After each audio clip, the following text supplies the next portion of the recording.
Hello guys, good morning, welcome to our new vlog. આજે તમને અમારા મંડે ટુ ફ્રાઈડેની લાઈફસ્ટાઈલ કેવી હોય છે ને એની એક ઝલક બતાવીશ. તો તમે વિડીયોમાં બન્યા રહેજો. ઘડિયાળમાં વાગી ગયા છે સવારના 9:30. નાસ્તો ને બધું ડન થઈ ગયું છે અને પુનીત એનું કામ ચાલુ કરી દીધું છે. પુનીતની જોબ સ્ટાર્ટ થાય છે 9:30 અને મારી જોબ સ્ટાર્ટ થાય છે 11 વાગે. હેલો પુનીત. હેલો, ગુડ શું છે મોર્નિંગ ગાઈઝ. શું છે આજના કામમાં?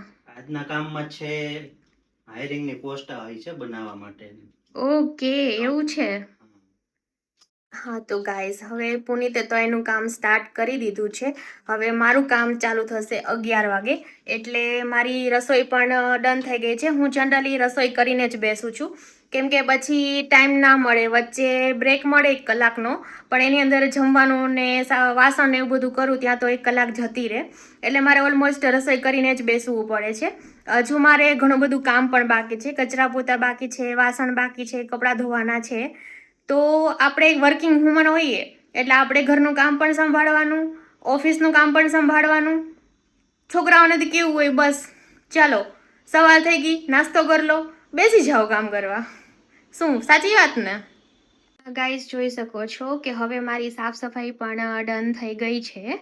હવે મારે કામમાં બાકી છે પ્લાન્ટેશન. મને પ્લાન્ટેશનનો બહુ શોખ છે, એટલે ચલો પ્લાન્ટેશનને પાણી પણ આપી દઈએ.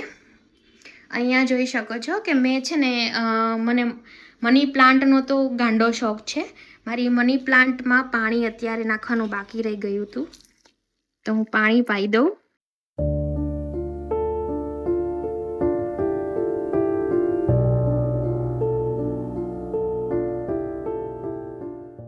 ચલો, પાણી પવાઈ ગયું છે, મસ્ત ગ્રો થઈ ગયો છે, એકદમ જુઓ ઉપર સુધી પહોંચી ગઈ છે. મારે સાફ સફાઈ પણ થઈ ગઈ છે.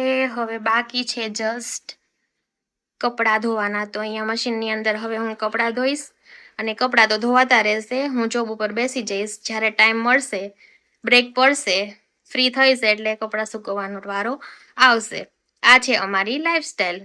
હવે ઘડિયાળમાં વાગી ગયા છે 11:20. મેં બ્રેક લીધી છે, મારી પાસે 10 મિનિટનો ટાઈમ છે, તો ચલો તમને હું મારું વર્ક બતાવું. જો આ છે મારી પહેલી ડિઝાઇન. તમને કેવી લાગી મને કોમેન્ટમાં જણાવજો. અને આ છે મારી બીજી ડિઝાઇન, જોઈ શકો છો તમે. જો અહીંયા અંકિતાનું વર્ક સ્ટાર્ટ થઈ ગયું છે ને કેટલું ફોકસથી વર્ક કરે છે. કાનમાં ઇયરબડ્સ લગાવીને સોંગ સાંભળે છે ને વર્ક કરે છે.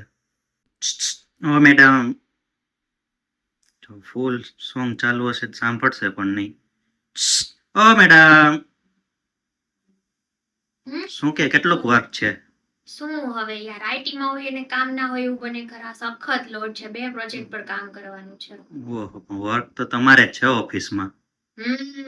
કામ તો કરવું જ પડે, નહીં તો મેનેજર ધોઈ નાખે પછી, ખબર છે. ઘડિયાળમાં વાગી ગયા છે 2:30 અને હવે અમે લઈશું લંચ બ્રેક.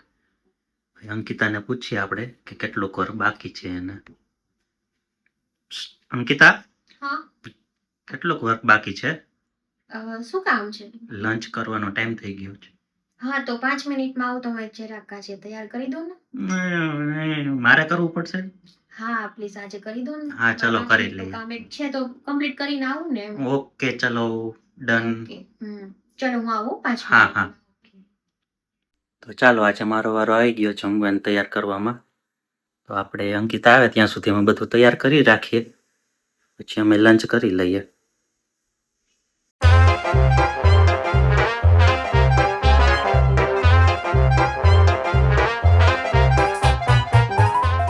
અરે વાહ, શું વાત છે! જમવાનું પણ તૈયાર થઈ ગયું છે અને કેરી પણ સુધાર લીધી છે. એ તો જનરલી કેરી તો મારે જ સુધારવી પડે છે હો. બાકી વાહ વાહ વાહ, જુઓ સપોર્ટિવ હસબન્ડ હોય ને તો આટલો ફેર પડે. Thank you. અરે ગાંધી, એટલું તો કરી શકું ને તારા માટે. સાચી વાત છે. સાચું એટલું નહીં, ઘણું બધું કામ કરે છે. ઓલવેઝ અમારે એક હેબિટ છે કે અમે જ્યારે પણ જમવા બેસીએ ને એટલે જો અમારે તારક મહેતા તો ચાલુ જ હોય. તારક મહેતા ચાલુ હોય તો જ અમને જમવાનું પચે, બાકી પચે જ નહીં. ઘડિયાળમાં વાગી ગયા છે ઓલમોસ્ટ 9 અને મારો વર્ક હવે ડન થવાની તૈયારી છે. ગાઈઝ તો તમે જોયું કે 9 વાગી ગયા છે અને ફાઇનલી મારું ઓફિસનું કામ ડન થઈ ગયું છે. પાછળ તમે જોઈ શકો છો કે પુનીતનું વર્ક હજુ ચાલુ છે. એનો ટાઈમ 9:30 થી 6નો છે, એટલે અત્યારે તો એમનું વર્ક ડન થઈ ગયું છે ઓફિસનું. બટ એ અમારો જે બ્લોગનું કામ બાકી હોય તે બ્લોગ એડિટિંગનું વર્ક કરે છે. હવે હું બનાવીશ રસોઈ. મેં રસોઈની તૈયારી કરી લીધી છે. આજે બનાવવાની છે વઘારેલી ખીચડી. 9 વાગે હું રસોઈ સ્ટાર્ટ કરું જનરલી. 9:30 હાફ એન આવરની અંદર રસોઈ બની જાય. પછી અમે લોકો જમીએ, ફ્રેશ થઈએ, બધું કરી લઈએ ત્યાં 10:30 જેવું થઈ જાય.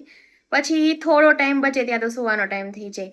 આ છે અમારી ડેલીની લાઈફસ્ટાઈલ. તો તમને અમારો આજનો વિડીયો કેવો લાગ્યો એ અમને જણાવજો. લાઈક કરજો, શેર કરજો અને સબસ્ક્રાઈબ કરજો. Thank you.